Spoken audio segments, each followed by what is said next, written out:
नमस्कार, मैं राजेश सरोठिया प्रसंगवश के डिजिटल एडिशन के लिए आज एक नया विषय लेकर आया हूँ। प्रसंगवश में इस विषय का शीर्षक है आरक्षण में आरक्षण, और वो आरक्षण भी अनुसूचित जाति और जनजाति के बीच में आरक्षण का है। क्योंकि हम जो बाबा साहब अम्बेडकर जो आरक्षण में लेकर गए हैं और उन्होंने कहा था कि इसको 10 साल के लिए लागू किया जाना चाहिए, लेकिन ये निरंतर चलने वाली प्रक्रिया रुकने का नाम नहीं ले रही है।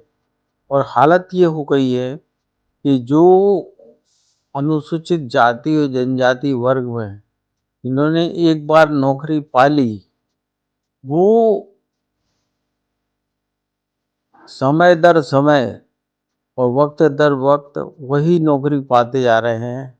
और अनुसूचित जाति और जनजाति वर्ग के जो वर्ग है, इसमें जो अधिसूचित वर्ग है, इसमें जो सबसे निचले स्तर के जो लोग हैं, उनको उनको कोई फायदा नहीं मिल रहा है।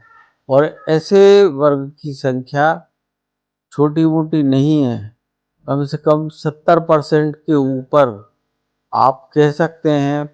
कोई सर्वे नहीं है, लेकिन 70% के आसपास ऐसे लोग हैं SC ST वर्ग में जो कि इसका फ़ायदा नहीं उठा पाए हैं।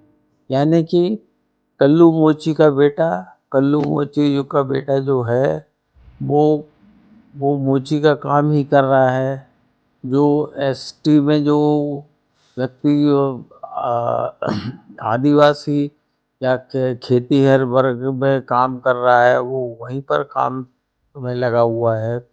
और जो 30% 20 से 30% लोग हैं जिन्होंने एक बार नौकरी पा ली, उनके बच्चे लगातार एक के बाद एक नौकरी पाते जा रहे हैं। तो सुप्रीम कोर्ट की जो 7 बेंच है, 7 लोगों की बेंच है, उनमें से 6 लोगों की बेंच ने ये फैसला सुनाते हुए कहा कि आरक्षण के भीतर आरक्षण, यानी कि आप जो आरक्षित वर्ग है उसके बीच में आरक्षित वर्ग के लोगों को, उन लोगों को जो कि वंचित हैं, उनको आरक्षण आप दे सकते हैं।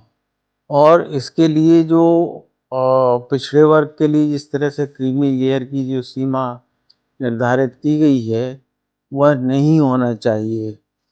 यानी कि आपको एक नया वर्ग खड़ा करना पड़ेगा।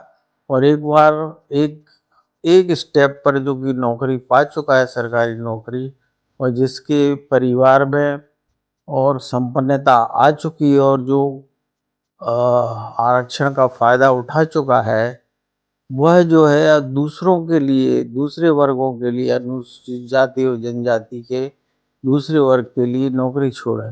केवल एक जस्टिस ने इसका विरोध किया, बाकी 6 ने एक साथ उसका विरोध किया। लेकिन आश्चर्य की बात है कि 1 अगस्त को ये फैसला आया और 9 अगस्त को, माने 9 दिन के भीतर सारे दल के नेता इस बात पर आके तैयार हो गए कि हम इस सुविधा को नहीं देंगे। माने ये सुविधा जो चल रही है वो चलती रहेगी। माने कि जो नौकरियां, सरकारी नौकरियां पाके या विभिन्न प्रकार के आरक्षण पाके लखपति, करोड़पति, अरबपति बन रहे हैं, वो बनते रहेंगे। और बाकी जो वंचित वर्ग है, अनुसूचित जाति और जनजाति वर्ग का, वह जो है वह ज्यों की त्यों स्थिति में बना रहेगा। तो ये एक बहुत बड़ा विषय है कि इस विषय पर क्यों अलग हो जाते हैं। खड़गे साहब जो अपने आप को दलित बोलते हैं, इनके पास में करोड़ों की दौलत है, वह जो है वो क्यों अपने आप को इस फैसले के साथ कर लेते हैं। और सबसे आश्चर्य की बात है कि नरेंद्र मोदी भी बहुत आसानी से इस फैसले को मान लेते हैं। यानी कि कोई भी व्यक्ति ये मान के चल रहा है, सारे सारे समाज के दल और राजनीतिक दल ये मान के चल रहे हैं कि जो 20-30% जो लखपति, करोड़पति या अरबपति हो चुके हैं सरकारी नौकरी के नाम पे, आरक्षण के नाम पर और दूसरी सुविधाओं के नाम पर, वह इतना संपन्न और शक्तिशाली वर्ग हो चुका है कि वह 70% जो वंचित वर्ग है उसके ऊपर इतना प्रभाव छोड़ सकता है कि वह सरकार को फैसलों को प्रभावित करता है और सरकार के नतीजों को प्रभावित करता है।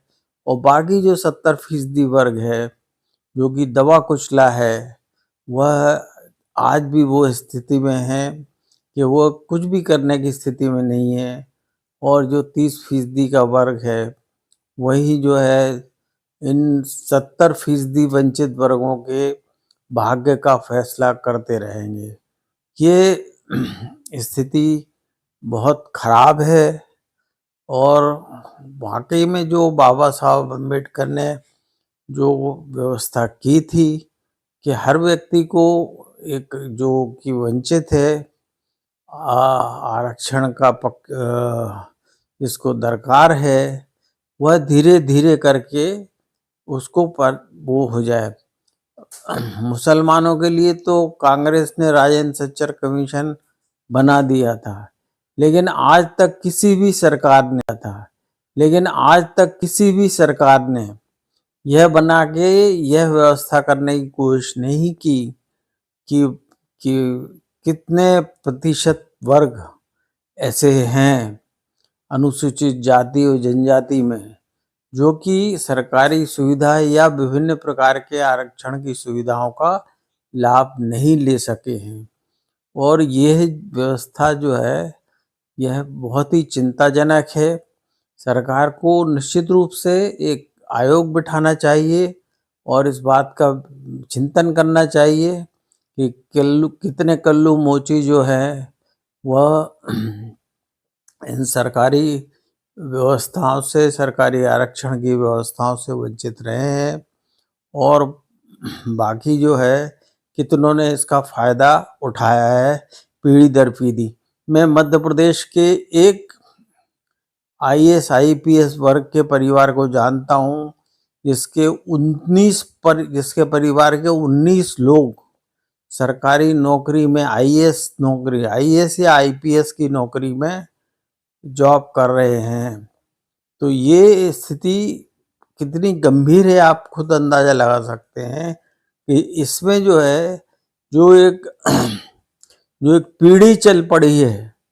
जिस तरह से कांग्रेस में एक गांधी परिवार की पीढ़ी चल पड़ी थी, इसी तरह SC और ST की पीढ़ी चल पड़ी है और इसको दूर करना बहुत ज़रूरी है। अगर हम बाबा साहब अम्बेडकर के सपनों को साकार करना चाहते हैं और अगर उनकी इच्छा और मंशा के मुताबिक सभी वर्गों को, जो अनुसूचित जाति वर्ग के और अनुसूचित जनजाति वर्ग के व्यक्ति हैं, उनको फ़ायदा पहुंचाना चाहते हैं, तो हमें इस बारे में बहुत शीघ्र कदम उठाना चाहिए। और हमें इस तरह से जो प्रवृत्ति आज जो दिखाई दी, सारे दल एक साथ हो गए, यह बहुत गलत है और इसका घोर किस्म के हिसाब से निंदा होना चाहिए। और आज अगले अंक में हम एक बार फिर से आपसे हाजिर होंगे। धन्यवाद।